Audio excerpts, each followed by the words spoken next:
शील प्रभुपाद की जय, गुरु गौरांग की जय।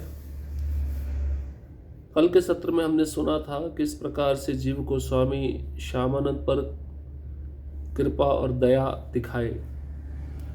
जीव गोस्वामी श्यामानंद को कुटिया में रहने के लिए दिए, उनके प्रसाद का प्रबंध किए, उनको विभिन्न प्रकार के भक्ति शास्त्रों में अध्ययन करने में मदद किए।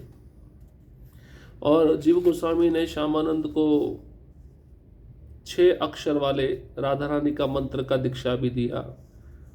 कृष्ण के 5 नाम और राधा रानी के 5 नाम भी बताए, और इन मंत्रों का जप रोज कैसे किया जाना चाहिए ये भी उन्होंने सिखाया। काम गायत्री मंत्र का जप करना और जप करते समय राधा कृष्ण की लीलाओं पर ध्यान केंद्रित करना, ये भी जीव गोस्वामी ने सिखाया श्यामानंद पंडित को। और श्यामानंद पंडित जीव गोस्वामी का बहुत आभार माने, उनको धन्यवाद दिए और कहा कि अभी तक मैंने जो कुछ भी सीखा है वो आपकी कृपा से ही सीखा है, आपकी दया से सीखा है। अब एक रात श्यामानंद को स्वप्न आता है जिसमें श्रीमती राधा रानी, कृष्ण और गोपियां नृत्य कर रही होती हैं, गायन कर रही होती हैं, और एक दूसरे का हाथ पकड़कर कृष्ण को मध्य में रखकर सभी घेरा बनाए हुए रहते हैं। राधा रानी भी नृत्य कर रही होती है, कृष्ण भी नृत्य कर रहे होते हैं। कृष्ण राधा रानी के नृत्य को देखने के लिए अपना नृत्य रोक देते हैं, लेकिन गोपियां गाती रहती हैं, संगीत वाद्य यंत्र पर नृत्य करती रहती हैं। और इतने में जो राधा रानी का पायल है बाएं पैर का, वह गिर जाता है और राधा रानी को पता नहीं चलता। नृत्य समाप्त होता है। श्रीमती राधा रानी विश्राम करने के लिए अपने उपवन में जाती है। श्री कृष्ण भी राधा रानी के पास जाते हैं, और इस तरह जब भोर होती है तो सभी गोपियां श्रीमती राधा रानी को जगाती हैं और उनको घर जाने के लिए कहती हैं। जब श्रीमती राधा रानी रवाना होती हैं, उनके पीछे पीछे सभी गोपियां भी घरों की ओर लौट जाती हैं।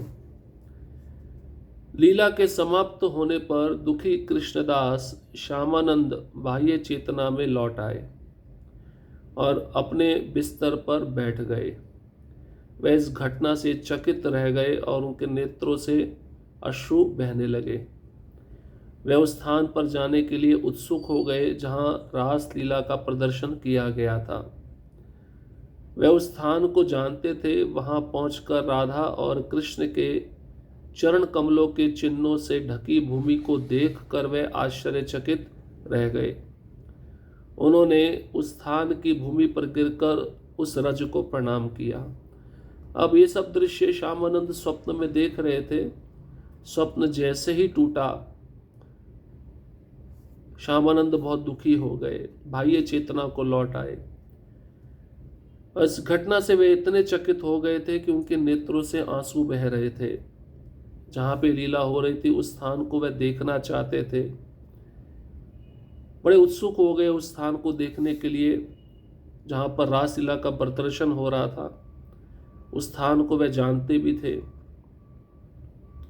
जब वह उस स्थान पर पहुंचे तो उन्होंने राधा और कृष्ण के चरण कमलों के चिन्ह से ढकी हुई भूमि को देखा, आश्चर्यचकित रह गए।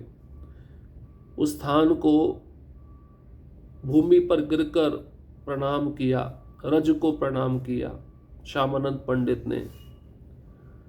अचानक श्यामानंद ने श्री राधा की रत्न जड़ित नुपुर को एक पत्ते द्वारा आधा छिपा हुआ देखा। जैसे उन्होंने इसे देखा और नुपुर की मादक सुगंध को सूंघा, उसका आनंद हजारों गुना बढ़ गया। श्यामानंद ने नुपुर उठाकर अपने मस्तक से लगा ली। फिर वह घर की ओर चलने लगे। हालांकि परमानंद भाव की अवस्था में उन्हें चलना भी कठिन लग रहा था। तो श्यामानंद ने क्या देखा, श्रीमती राधा रानी का जो बाएं पैर का नुपुर है, पायल है, रत्नों से जड़ित है, एक पत्ते द्वारा आधा छिपा हुआ पाया। पत्ते में वो नुपुर था, पायल था, लेकिन आधा दिख रहा था, छिपा हुआ था आधा और आधा दिख रहा था। जैसे ही श्यामानंद ने उस नूपुर को उठाया, देखा, तो उस नूपुर से मादक सुगंध आ रही थी। मादक मतलब मदमस्त करने वाली, मदहोश करने वाली ऐसी सुगंध जो कभी तक श्यामानंद ने ऐसी सुगंध सूंघी नहीं थी। सुगंध को जब वह सूंघे तो उनका आनंद हजारों गुना बढ़ गया।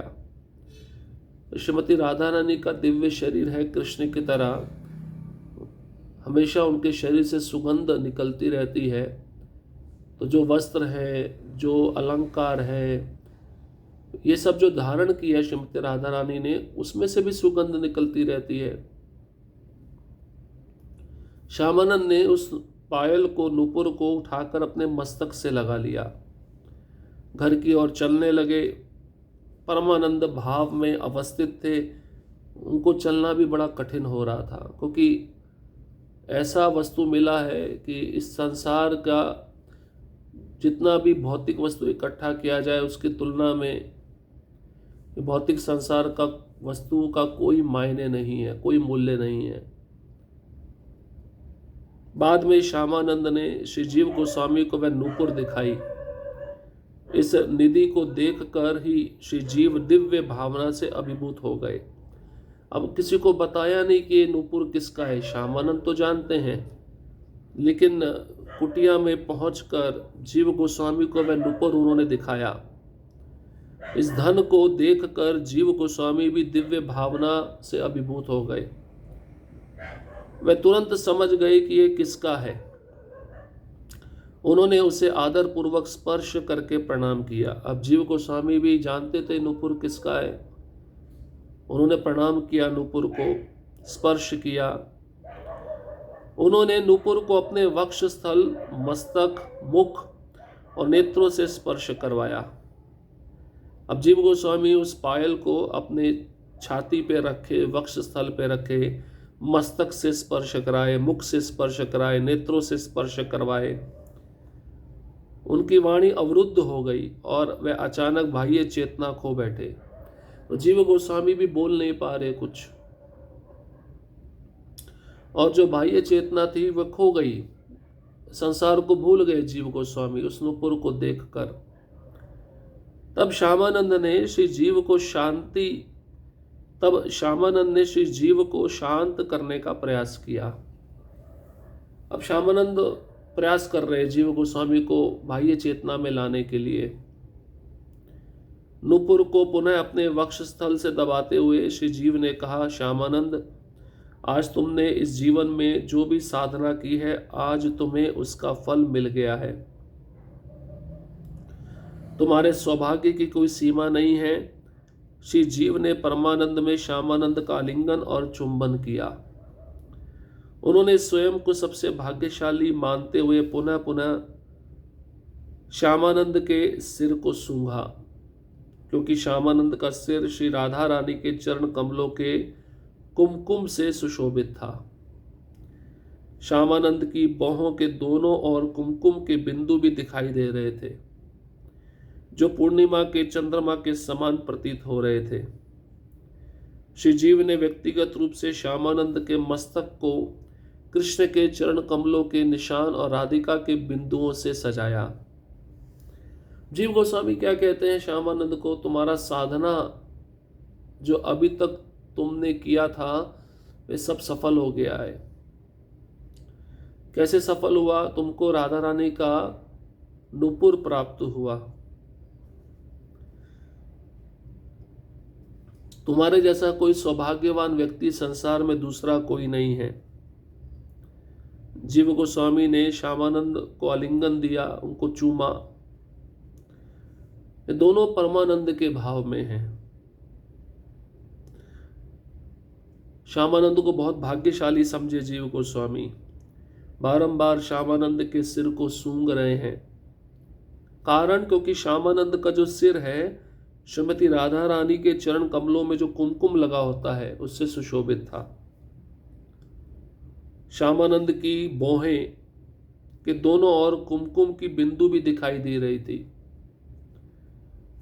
श्रीमती राधा रानी का जो नूपुर है चरणों में रहता है, तो श्रीमती राधा रानी के चरणों के तलवों में कुमकुम लगा होता है सुगंधित, तो वो कुमकुम नूपुर में भी लगा होगा और वह कुमकुम अब श्यामानंद के दोनों बाहों पे लगा हुआ है।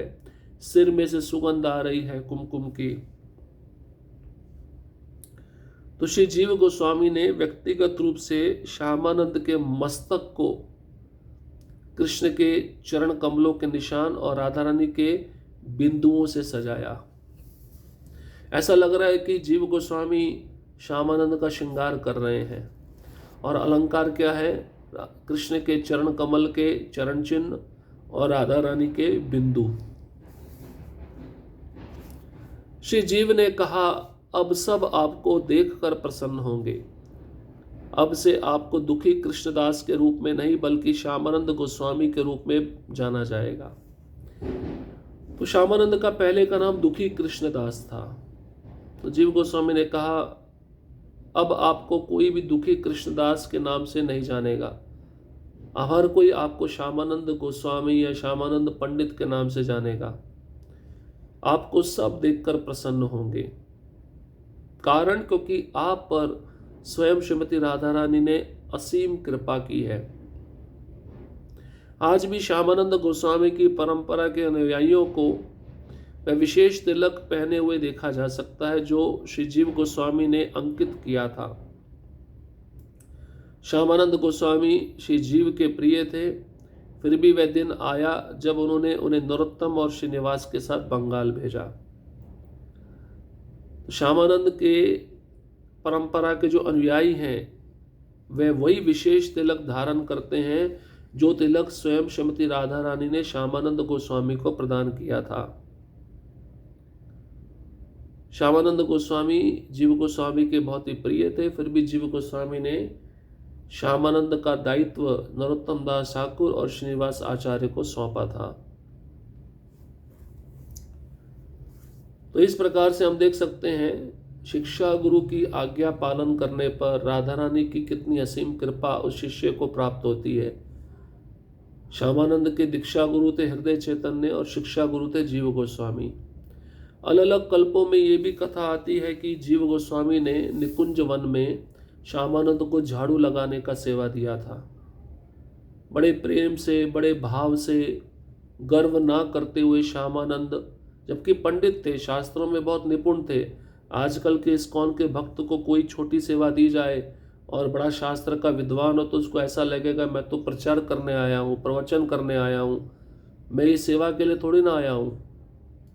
लेकिन सेवा कोई भी हो, परंपरागत गुरुओं के द्वारा जब दी जाती है तो उस सेवा में शक्ति होती है। उस सेवा को विनम्र भाव से, प्रेम भाव से करना चाहिए, जो श्यामानंद पंडित कर रहे थे। बड़े प्रेम से, बड़े विनम्रता पूर्वक झाड़ू हाथ में लेकर रात के समय निकुंज वन में जो भी वस्तु जो दिखती थी वह उसको साफ करते थे। बड़े बड़े कंकर, बड़े बड़े पत्थर, कांटे, इस भाव से साफ करते थे कि श्रीमती राधा रानी कृष्ण यहाँ पे आके लीला करते हैं, उनके पाँव में ये सब लगेंगे, चुभेंगे, उनके चरण कमलों को तकलीफ होगा, कष्ट होगा। तो ऐसा ना हो, इसलिए वह झाड़ू से उन सब कंकर, पत्थर, कांटों को साफ करते थे।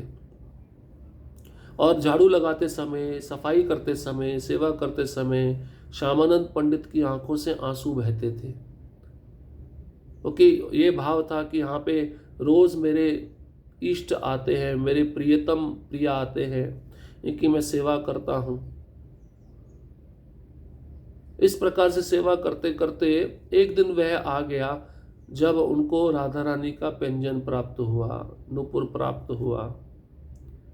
और उस नूपुर को जब उन्होंने स्पर्श किया तो उनके शरीर में अष्ट सात्विक विकार, भक्ति के जो अष्ट सात्विक विकार होते हैं, आंखों से आंसू बहना, रोमांच खड़े हो जाना, वाणी गदगद हो जाना, नृत्य करना, जोर से चिल्लाना, ये सब भाव उनके हृदय में स्फुरित होने लगे।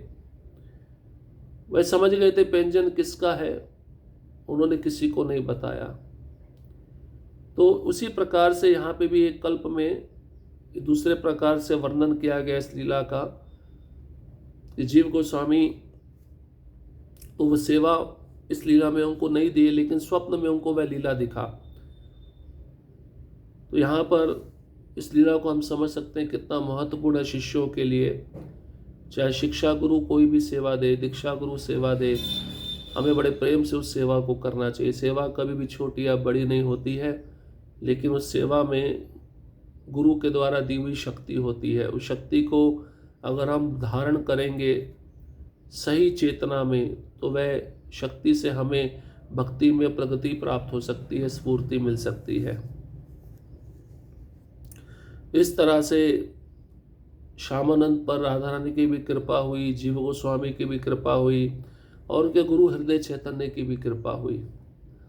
तो शिष्य को शरणागत होना चाहिए, समर्पित होना चाहिए गुरु के आदेशों के प्रति, तब उसका आध्यात्मिक जीवन सफल होता है। और गुरु के आदेशों को पूरा करने में उसको ज़रा सी भी देरी नहीं लगानी चाहिए, तत्क्षण उसको उस आदेश को पूरा करने का प्रयास करना चाहिए। तभी भगवान कृपा करते हैं, तभी भगवान हमें सभी अनर्थों से मुक्त करते हैं। हरे कृष्णा कृष्णा कृष्णा हरे हरे, हरे राम राम राम हरे हरे। श्रील प्रभुपाद की जय, गुरु गौरांग की जय।